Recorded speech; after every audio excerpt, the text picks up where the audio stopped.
రాహుల్ అనే ఒక యువకుడు ఒక చిన్న పట్టణంలో నివసించేవాడు. అతను ఒక ప్రైవేట్ కంపెనీలో మంచి జాబ్ చేసేవాడు. జీతం కూడా బాగానే ఉండేది. కాని అతనికి ఒక పెద్ద అలవాటుంది. అతిగా ఖర్చు పెట్టడం. జీతం వచ్చిందంటే చాలు, కొత్త బట్టలు కొనడం, ఖరీదైన రెస్టారెంట్లలో తినడం, ఫ్రెండ్స్తో పార్టీలు చేయడం అతని హాబీలు. జీవితం ఒక్కసారే వస్తుంది, ఎంజాయ్ చేయాలి అనే మాటను అతను చాలా సీరియస్గా తీసుకున్నాడు. కానీ సేవ్ చెయ్యాలి అనే విషయం మాత్రం అతను ఎప్పుడూ ఆలోచించలేదు. రాహుల్కి తండ్రి తరచూ చెప్పేవాడు, కొడుకా, డబ్బు సంపాదించడం ఎంత ముఖ్యమో దాన్ని సేవ్ చేయడం అంతకంటే ముఖ్యము. భవిష్యత్తు గురించి ఆలోచించు. కాని రాహుల్ ఆ మాటలను పెద్దగా పట్టించుకోలేదు. ఒకరోజు రాహుల్కి ఆఫీస్లో ఒక సమస్య వచ్చింది. కంపెనీ కొంతమందిని ఉద్యోగం నుండి తీసేయాలని నిర్ణయించింది. దురదృష్టవశాత్తు ఆ లిస్ట్లో రాహుల్ పేరు కూడా వచ్చింది. ఒక్కసారిగా అతని ప్రపంచం తలకిందలయింది. ఇప్పుడేం చెయ్యాలి అని అతను ఆలోచించాడు. కొన్ని నెలలు కొత్త జాబ్ కోసం ప్రయత్నించాడు, కాని వెంటనే జాబ్ దొరకలేదు. ఇంతలో అతని దగ్గరున్న సేవింగ్స్ చాలా తక్కువగా ఉండటంతో రోజువారీ ఖర్చులు కూడా నిర్వహించడం కష్టమయ్యింది. ఇంతకుముందు అతను చేసిన ఖర్చులు ఒక్కొక్కటీ గుర్తుకు వచ్చాయి.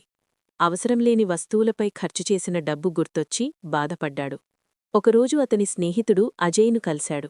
అజయ్ కూడా అదే కంపెనీలో పనిచేసేవాడు. కాని అతను చాలా సింపుల్గా జీవించేవాడు. రాహుల్ అడిగాడు, నీకీ పరిస్థితిలో ఎలా మేనేజ్ అవుతున్నావ్? అజయ్ నవ్వుతూ చెప్పాడు, నేనిప్పుడూ నా జీతంలో కొంత భాగాన్ని సేవ్ చేసేవాణ్ణి. అవసరంలేని ఖర్చులు తగ్గించేవాణ్ణి.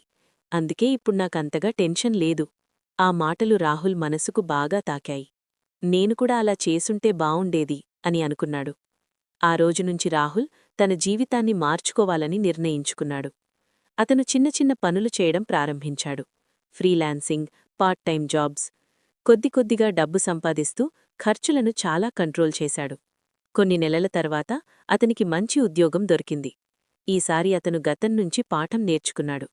జీతం వచ్చిన ప్రతిసారీ కొంత భాగాన్ని సేవ్ చేయడం ప్రారంభించాడు. అవసరంలేని ఖర్చులను పూర్తిగా తగ్గించాడు. ఒకరోజు అతని తండ్రి అడిగాడు, ఇప్పుడర్థమైందా నేనప్పుడే చెప్పిన మాటల విలువ? రాహుల్ నవ్వుతూ చెప్పాడు, అవున్నాన్నా, ఇప్పుడు నిజంగా అర్థమైంది.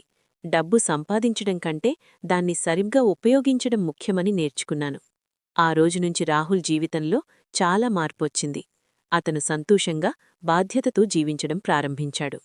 నీతి: అతిగా ఖర్చు పెట్టడం తాత్కాలిక ఆనందమిస్తుంది, కాని భవిష్యత్తులో సమస్యలకు దారితీస్తుంది. సంపాదించిన డబ్బును జాగ్రత్తగా ఉపయోగించి కొంత భాగాన్ని సేవ్ చేయడం వల్లే నిజమైన భద్రత లభిస్తుంది.